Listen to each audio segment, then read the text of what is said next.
Welcome back to the podcast. Today, we are diving into the powerful connection between enthusiasm and inspiration. Now, you've probably heard people say, I'm just waiting for inspiration to strike. But what if that is the wrong approach? What if instead it's enthusiasm that unlocks your inspiration?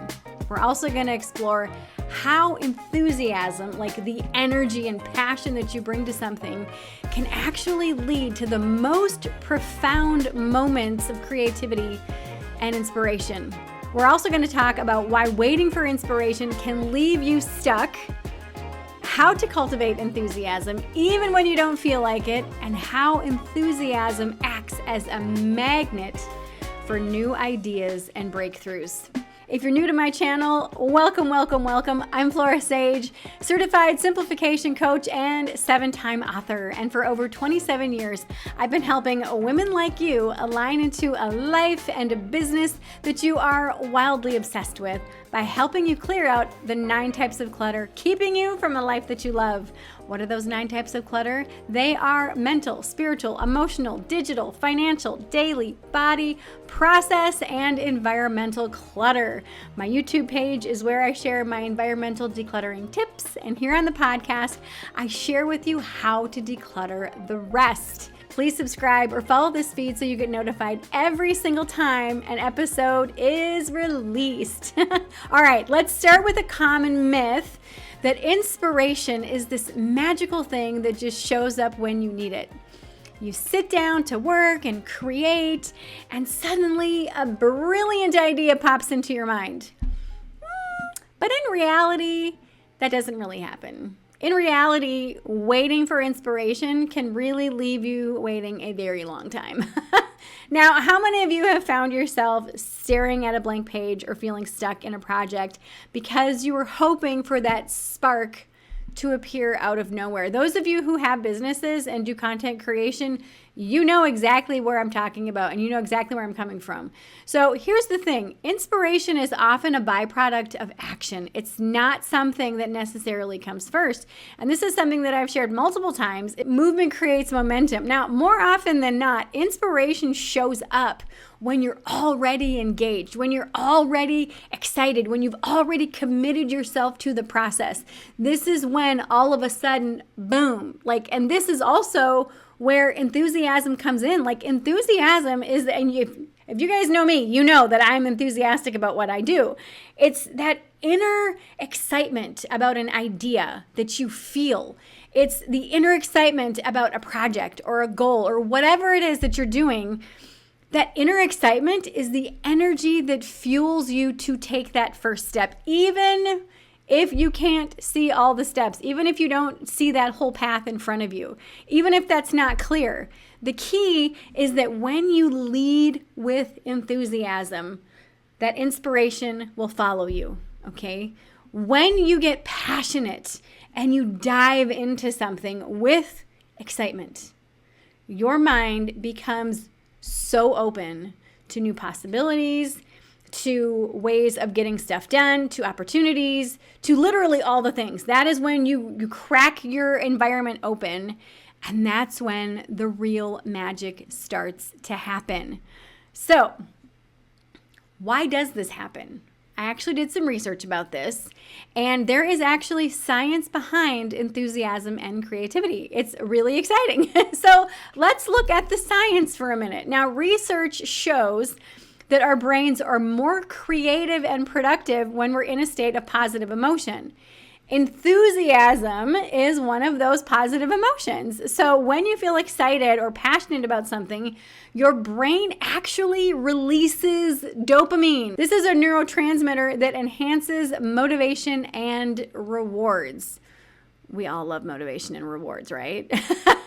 So this dopamine boost not only makes you feel really good, but it also opens up your brain for more creative thinking. It really helps you to see the connections of this idea and that idea that you might not have noticed before. And you're like, oh, wait a minute, I've got this one. And then wait a minute, this other one comes up here. So when you're excited about a project and you get a flood of inspiration, That's why, because you're in that heightened state of mental activity and your brain is working in overdrive to help you solve the problems, to help you think of new ideas, and to help you kind of push those boundaries of your comfort level because you're enthusiastic. And again, your brain goes, oh, yay, we're excited. All right, we're going to give you more dopamine. We're going to give you more of this feel-good chemical to enhance you down this path of creativity. Now, on the other hand, on the flip side of that, if you're not enthusiastic, your brain is more likely to shut down those creative pathways. Again, for one, because it's not pumping out that dopamine, but for two, you're not in that excited state. You're not in that state of desire of like, oh yes, this is really fun. I really want to do this. So whatever task that you're doing, it probably feels like a chore, and you're probably less likely to come up with creative or innovative solutions for whatever it is that you're working for. So instead of waiting for inspiration, start with enthusiasm. Get excited about something, anything, whatever it is, and watch how your creativity and inspiration really start to flow from there. I promise you, this is something that it works every single time. So how do you cultivate enthusiasm when you're just not really feeling it? Okay. Now, I have a lot of business clients that I work with who are in the high 6 and 7 figures. And sometimes they reach this peak of like, I'm hitting this glass ceiling creatively and I'm not quite sure how to shift out of it. And some people also are just not naturally enthusiastic people. I mean, maybe you're stuck in a rut. Maybe you're feeling unmotivated. So how can you start to cultivate enthusiasm when it's not there? This is one of the things that I talk about with my clients all the time, especially when you get to those higher levels, is first start with curiosity. Enthusiasm often begins with simply being curious about something, whatever it is. So ask yourself, what's interesting about this? Get curious. What about this can I explore? Okay. Even if the project is boring, even if it doesn't excite you at first, find the smallest element within the project that piques your interest. Whether it's decluttering your basement or creating a new slide deck for a VC, whatever it is, give yourself permission to be in that space of curiosity. Because when you get curious, what happens, again, you start to build a little bit of excitement of, ooh, what's going on here? Next, use small wins to build momentum, okay? Enthusiasm grows with progress. So break your task, whatever it is, break your task down into small, manageable steps. Again, I have a whole book about this called The 1 Degree Shift. Each tiny little shift, okay? Each time you complete one of these little shifts or one of these little steps, your enthusiasm will usually increase. Celebrate those small victories. Celebrate, celebrate, celebrate. Because when you celebrate, what is that? It's a little fun party. Woo! Yay, I did it. Yay! And that is going to help fuel that momentum. Again, movement creates momentum. That's going to give you the fuel to keep going. All right. Another great way to boost your enthusiasm. Again, we talked about this in the last episode and many other episodes previous to this. Surround yourself with positive people and positive influences. Find people who are passionate about their work. Listen to inspiring books and podcasts. Read books that ignite your imagination, okay? Enthusiasm truly is contagious. And when you expose yourself to it, you will catch that energy too. This is one of the things that I hear all the time with my coaching is I love being around you. I love the collaborative thing that we have going on here. And that's one of the reasons why I love doing what I'm doing is because I know I'm a very enthusiastic person. I've been this way since I came out of my mother's womb. And that has been a ripple effect throughout my life that has been that through line of people are just like, I love who I am when I'm around you. I love how creative I get. I love how these problems that seemed really big all of a sudden shrink in size when I'm around you. And especially when you get to high 6 and 7 figures in your company, you've got this new level, new devil type thing. And all of a sudden, these big devils that seem really big or seem really daunting, all of a sudden don't seem so big and scary anymore and seem more doable because we get curious, we collaborate, we allow ourselves to build that momentum through curiosity, through enthusiasm, and through excitedness. And again, don't wait for the perfect moment, okay? Don't wait for the perfect moment to feel excited. Sometimes enthusiasm comes after you have started, okay? It's like working out. Like when you work out, you might not feel like exercising, but once you start, those endorphins start to kick in, and then suddenly you're like, whoa, I'm like actually enjoying this.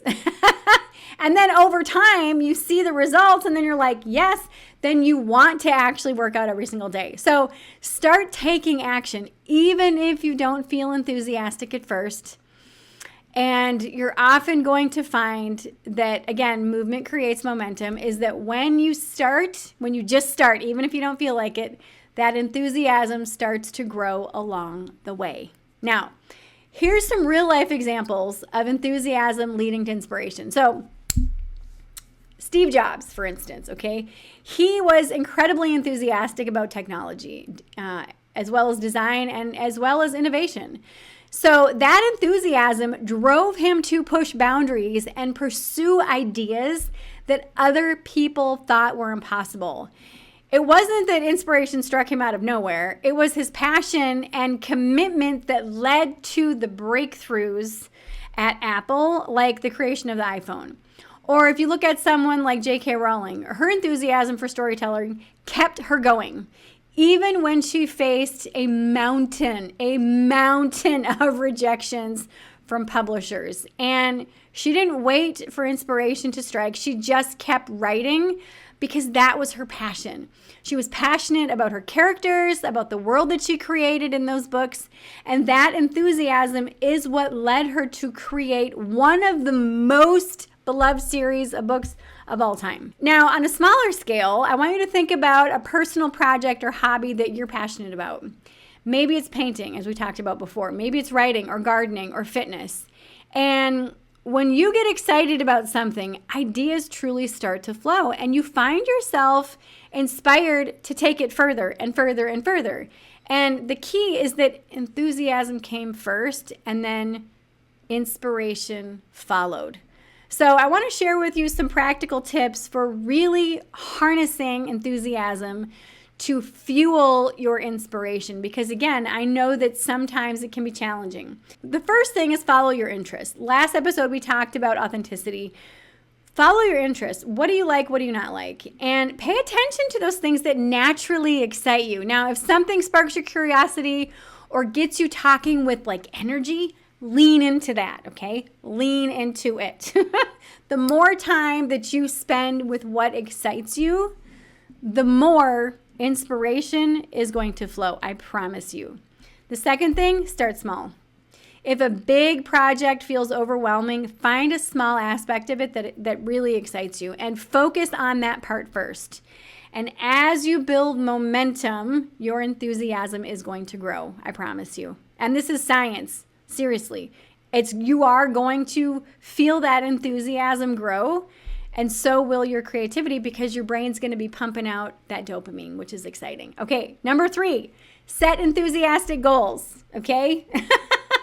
Instead of saying, I have to write today, reframe it. I get to explore a new idea today. How does that feel? So reframe how you word your goals for every single day, or reframe how you talk about your day. What do you get to do today? Okay, reframe it. Enthusiasm often comes from how we speak to ourselves, that inner narrative. It's also how we approach a task. So if you approach something with enthusiasm, it typically makes it feel a lot more engaging and a lot less daunting. I don't like doing dishes, but I know that if I set the timer for 8 minutes, usually within 8 minutes, I get that done. And I set the timer for 8 minutes simply because I know, and I've tried this out, I've set my timer because I've got a stopwatch mode on my timer, and I set the timer and it just counts down.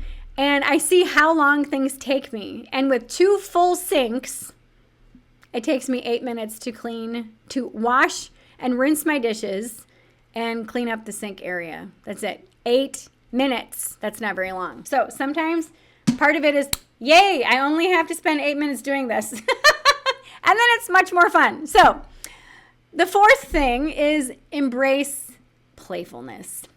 Embrace playfulness. Now, sometimes enthusiasm comes from just allowing yourself to play. So be open to experimenting, to make mistakes, and to trying and try out new things without worrying if you're good at it, without worrying about the outcome.